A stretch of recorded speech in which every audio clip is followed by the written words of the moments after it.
Hi guys, स्वागत है आपका एक और नई वीडियो में। तो फिर से हम लोग आ चुके हैं बहुत सारी इंपॉर्टेंट न्यूज़ के साथ, जिसमें कि भाई चेन्नई सुपर किंग्स की तरफ से बहुत इंपॉर्टेंट खबर निकल के आई है कि भाई उन्होंने अपनी जो तैयारियां 2026 की वो अभी से शुरू कर दी हैं। 5 दिन का कैंप लगाया जा रहा है चेन्नई सुपर किंग्स के हाई परफॉर्मेंस सेंटर में, जिसमें कि 50 से 60 प्लेयर्स आने वाले हैं, इसको अटेंड करने वाले हैं। तो पूरी डिटेल में इसके बारे में डिस्कशन करने वाले हैं कि भाई इसको कौन मॉनिटर कर रहा है, क्या फ्लेमिंग इन्वॉल्व है, क्या धोनी इन्वॉल्व है, कौन से टाइप के प्लेयर्स आने वाले, क्या बैट्समैन ज्यादा है, क्या बॉलर ज्यादा है, किस एज ग्रुप के प्लेयर्स होने वाले हैं। तो पूरा एकदम डिटेल में बात करने वाले हैं। फिर थोड़ी सी डिटेल ऑक्शन के बारे में भी निकल के आई चेन्नई सुपर किंग्स की तरफ से कि भाई एक ऐसा इंडियन प्लेयर है जिसके पीछे चेन्नई सुपर किंग्स जा चुकी है पहले भी, और उसको 2026 में अपनी टीम में शामिल करने के लिए बहुत उत्तेजित है। अब बात करेंगे कि भाई वो कौन सा प्लेयर हो सकता है, आप गेस कर सकते हैं कमेंट सेक्शन में, लेकिन हम लोग एकदम डिटेल में बात करने वाले हैं। फिर थोड़ी सी बात करने वाले हैं चेन्नई सुपर किंग्स के प्लेयर्स के बारे में, फिर चाहे वो नूर अहमद हो, चाहे वो शिवम दुबे हो, क्योंकि भाई इनकी तरफ से जो परफॉर्मेंस आई है उसके ऊपर थोड़ा बात करना इंपॉर्टेंट हो जाता है। फिर बात करेंगे एशिया कप के बारे में, क्योंकि वहां से भी काफी कंट्रोवर्शियल खबरें निकल के आ रही हैं, क्योंकि भाई फिर से हमें पाकिस्तान के साथ खेलना है और जो फेवरेटिज्म चल रहा है उसके बारे में बात ना करें तो भाई ऐसा हो ही नहीं सकता है। तो बहुत इंपॉर्टेंट ये वीडियो होने वाली है। सीएसके के बारे में भर भर के बातें करने वाले हैं, तो मिस मत करेगा एक भी पार्ट। तो चलिए फाइनली इस वीडियो को शुरू कर लेते हैं, लेकिन उससे पहले भाई चैनल जरूर सब्सक्राइब कर दीजिएगा भाई प्लीज, और वीडियो को जरूर लाइक कर दीजिएगा अगर आपको अच्छी लगे। प्लीज ये दोनों काम कर दीजिए भाई, बहुत अच्छा लगेगा हम लोगों को। और हाँ, टेलीग्राम ज्वाइन करना मत भूलना, क्योंकि आपको पता है कि भाई अगर आपको फ्री में मैचेस देखने हैं तो सबसे पहले लिंक हमारे टेलीग्राम पे मिलती है। चाहिए ज्वाइन करिए, आपको डिस्क्रिप्शन में लिंक मिल जाएगा, कमेंट बॉक्स में आपको लिंक मिल जाएगा, कहीं से भी आप ज्वाइन कर सकते हैं। तो चलिए फाइनली इस वीडियो को शुरू कर लेते हैं। तो सबसे पहले हम लोग बात करने वाले हैं नूर अहमद के बारे में। तो भाई नूर अहमद की अगर मैं परफॉर्मेंस की बात करूं तो मैंने 2025 में भी पॉइंट आउट किया था कि भाई जो इनकी परफॉर्मेंस रहती है वो मतलब थोड़ा अप डाउन वाली रहती है। किसी मैच में ये परफॉर्म करते हैं, फिर एक मैच नहीं करेंगे, फिर 2-3 मैच करेंगे, फिर एक मैच नहीं करेंगे। तो वो जो बेकार मैच आता है वो काफी हर्ट करता है। चेन्नई सुपर किंग्स को भी हर्ट किया था 2025 में, हमने देखा है काफी मैचेस में। और भाई अभी अफगानिस्तान के साथ भी यही हो रहा है। मतलब अगर ये थोड़ा इकोनॉमिकल पिछले मैच पे रहते तो मुझे लगता है अफगानिस्तान जीत भी सकती थी वो मैच। तो इसी चीज को मैं पॉइंट आउट करना चाहूंगा कि भाई हाँ, प्यार करते हैं नूर अहमद से, नो डाउट, अच्छी तरीके से सपोर्ट भी करते हैं, लेकिन अगर वो जो एक ये कमी है कि भाई इतना रन ना खाएं, विकेट तो लेते हैं, मतलब रन भी खाते हैं फिर भी विकेट तो लेते हैं, ऐसा नहीं है, लेकिन जो रन खाने की जो कैपेबिलिटी है इसको थोड़ा कम करना होगा इनको। अगर आपने भी ये नोटिस किया तो प्लीज मुझे कमेंट सेक्शन में बताइए। अगर मैं गलत हूं तो वो भी मुझे कमेंट सेक्शन में बताइए, लेकिन मैंने पॉइंट आउट 2025 में भी किया था ये कि भाई इनको थोड़ा ये जो इनकंसिस्टेंसी है इसको थोड़ा मतलब कम करना होगा, तभी ये हमारे लिए और अच्छे बॉलर बन पाएंगे। फिर हम लोग आगे बढ़ते हैं, बात कर लेते थोड़ा शिवम दुबे के बारे में। तो भाई जो मैंने क्लिप्स देखी है पाकिस्तान के खिलाफ बढ़ के एक जो छक्का लगाया था उसके बाद मैं बहुत खुश हुआ था, लेकिन फिर से इस मैच में डिसअपॉइंट हो गया हूं। लेकिन मेरी होप्स काफी हाई है शिवम दुबे से, आगे बढ़ के भी वो छक्के लगाने लगे हैं, जिसके बारे में लोग बात करते आ रहे थे कि भाई हाँ इनको फीड्स का यूज करना होगा। वो हमें देखकर काफी अच्छा लगा। हालांकि पिछले मैच में कुछ ऐसा कर नहीं पाए, लेकिन फिर होप्स काफी हाई है इस एशिया कप से, और बॉलिंग बैटिंग दोनों वो कर रहे हैं, जो कि हमारे लिए काफी इंपॉर्टेंट है। फिर हम लोग आगे बढ़ते हैं, बात कर लेते हैं जो चेन्नई सुपर किंग्स 2026 की जो तैयारियां शुरू हुई है। भाई मतलब मजा आ गया ये खबर देखकर, भाई क्या ही बताया जाए, मैं पूरा डिटेल में आपको समझाने वाला हूं। तो चलिए फाइनली शुरू कर लेते हैं इसको, लेकिन उससे पहले भाई मैं आपको ये क्लियर कर दूं कि भाई इंडियन एक्सप्रेस ने इसको रिपोर्ट किया था।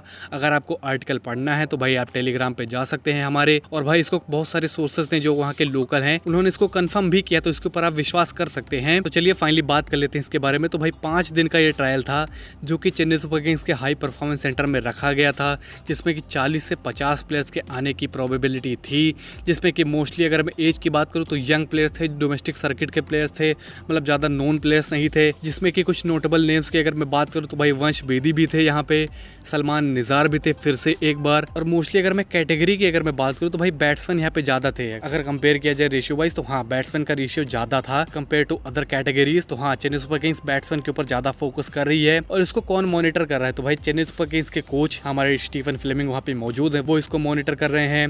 राजीव कुमार भी हैं जो कि हमारे फील्डिंग कोच हैं, वो भी इसको मॉनिटर कर रहे हैं, और इसको MS धोनी के अंडर भी मॉनिटर किया जा रहा है। आप इसको अच्छी तरीके से जाके पढ़ सकते हैं, ये पूरा आर्टिकल में एकदम साफ साफ दिया हुआ है। और फिर इसका रीजन भी बताया गया है कि भाई 2025 में जो परफॉर्मेंस आई थी, मतलब जो यंगस्टर के द्वारा, उसको देखते हुए जो चेन्नई सुपर किंग्स ने ये कदम उठाया है, और स्काउट्स मतलब लग चुके हैं, और 40-50 जो शॉर्टलिस्ट करके आए थे उन्होंने यहाँ पे ट्रायल दिया है। कुछ प्लेयर्स पसंद भी आए हैं, अब उसको टारगेट करने वाले चेन्नई सुपर किंग्स मतलब पूरे ऑक्शन में। तो आप देख सकते हैं कि भाई 2025 का बहुत बड़ा असर हुआ है चेन्नई सुपर किंग्स की तरफ से, जो कि एक्सपीरियंस एजेड प्लेयर को ज्यादा प्रेफरेंस देती थी, वो यंग प्लेयर्स के ऊपर ज्यादा प्रेफरेंस दे रही है। मतलब आप स्केल से आप समझ सकते हैं कि भाई 5 दिन का ट्रायल है, जिसमें कि 40 से 50 प्लेयर्स आने वाले हैं, सब यंग हैं और बैट्समैन है मोस्टली।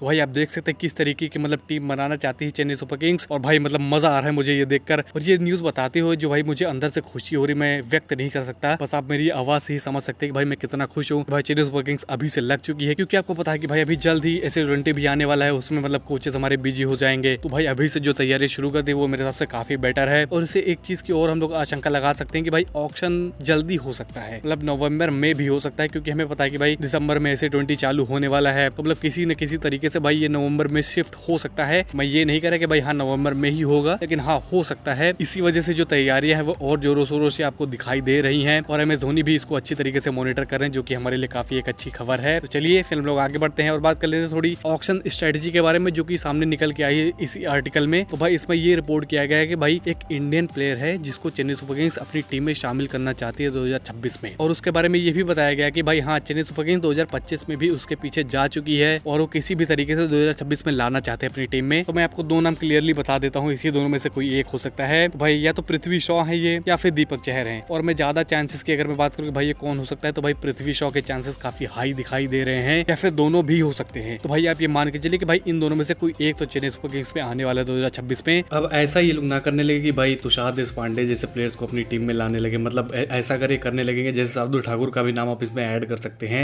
अगर ये सारी बेवकूफियां अगर ये लोग करने लगेंगे तो भाई मैं बहुत डिसअपॉइंटेड हूंगा। लेकिन अगर मान लीजिए दीपक चहर या पृथ्वी शॉ दोनों में से किसी एक के ऊपर भी ये लोग जाते हैं, या फिर कोई तो ईशान किशन का भी नाम बता रहा है कि भाई वो भी हो सकते हैं, तो इन सारे नाम में मैं संतुष्ट हूँ। लेकिन भाई अगर तुषार देशपांडे या शार्दुल ठाकुर के पीछे आप जाते हैं तो भाई मेरे हिसाब से बहुत बेकार चीज है वो। और ये जो ट्रायल हुआ है भाई उससे थोड़ी और खबरें निकल के आई कि भाई जैसे ही S20 का ऑक्शन खत्म हुआ था भाई उसके तुरंत बाद से ये पूरा मतलब सेटअप लगाया जा रहा है। और भाई ये सबसे बड़ा ट्रायल है चेन्नई सुपर किंग्स से पूरी हिस्ट्री का। बहुत ही सीरियस दिखाई दे रहे हैं जो चेन्नई सुपर किंग्स के कोच हैं, MS धोनी है, सारे जो स्टाफ मेंबर्स हैं वो बहुत ज्यादा सीरियस दिखाई दे रहे हैं। और बताइए अगर अभी से तैयारियां शुरू हो गई तो आप समझ सकते हैं भाई कितना सीरियस इस बार चेन्नई सुपर किंग्स है। तो भाई एक्साइटिंग टाइम्स अहेड, बस मैं इतना कहना चाहूंगा सभी CSK फैंस के लिए। और जब भी छोटी मोटी अपडेट्स आएंगे वो आपके साथ शेयर करता रहूंगा, तो भाई प्लीज सब्सक्राइब जरूर कर दीजिएगा इस चैनल को। फिर हम लोग आगे बढ़ते हैं, बात कर लेते थोड़ी सी एशिया कप के बारे में। तो भाई एशिया कप की मैं बात करूं तो सबसे पहले शुरू करना चाहूंगा जो पिछला मैच हुआ, मतलब काफी शानदार मैच हुआ। ओमान ने काफी अच्छी टक्कर दी इंडिया को, लेकिन मैं फेवरेटिज्म की बात करने वाला था तो मैं उसके बारे में थोड़ी सी बात कर लेता हूं। तो भाई हर्षित राणा को आप लेके गए थे, उनको टीम में भी डाल दिया, तो आप देख सकते हैं किस तरीके से वो खेले हैं।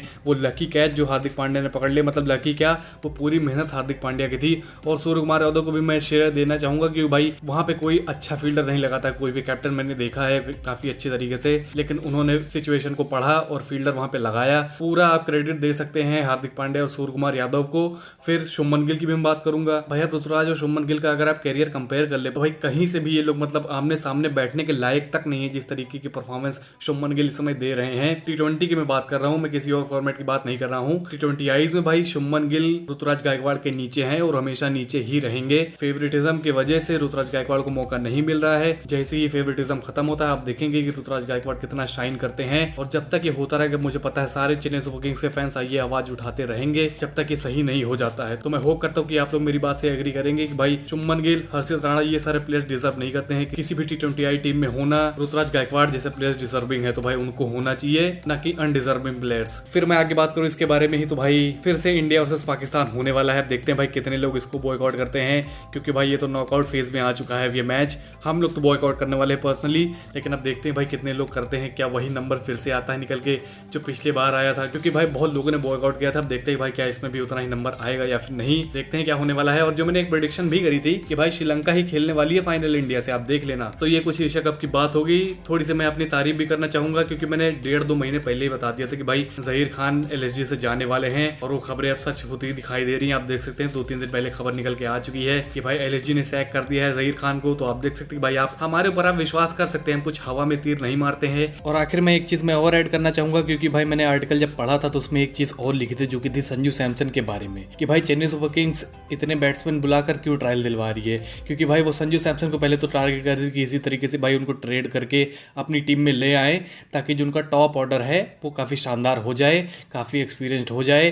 मतलब संजू सैमसन एक हिसाब से यंग भी है, एक्सपीरियंस भी है, कुछ उस एज कैटेगरी में आते हैं। तो चेन्नई सुपर किंग्स कुछ इस तरीके से सोच रही थी कि भाई इनको लेके आएंगे तो दोनों चीजें सॉल्व हो जाएंगी। लेकिन अब आपको पता है कि भाई ऐसा नहीं हो रहा है, ट्रेड्स नहीं हो रही हैं। संजू सैमसन के ज्यादा चांसेस है कि भाई वो ऑक्शन में आएंगे। तो भाई चेन्नई सुपर किंग्स को लग रहा है कि भाई ऑक्शन में लेना काफी कठिन होगा, जिसकी वजह से ये इतने ट्रायल्स आपको दिखाई दे रहे हैं। तो मैंने सोचा आपके साथ ये खबर भी शेयर कर दी जाए, क्योंकि ये भी काफी इंपॉर्टेंट है, ये पूरे आर्टिकल में लिखी भी है ये खबर। तो चलिए फिर इसी नोट पर हम इस वीडियो को खत्म करते हैं। अगर आपको ये वीडियो पसंद आई तो प्लीज लाइक जरूर कर दीजिएगा और चैनल को जरूर सब्सक्राइब कर दीजिएगा ऐसी वीडियोस के लिए। भाई प्लीज ये दोनों काम कर दीजिए, बहुत अच्छा लगेगा हम लोगों को। और हाँ, टेलीग्राम ज्वाइन करना करना मत भूलना। आपको डिस्क्रिप्शन में लिंक मिल जाएगा, कमेंट बॉक्स में आपको लिंक मिल जाएगा, कहीं से भी आप ज्वाइन कर सकते हैं। तो चलिए फिर मिलते हैं आपसे अगली वीडियो में, तब तक के लिए बाय।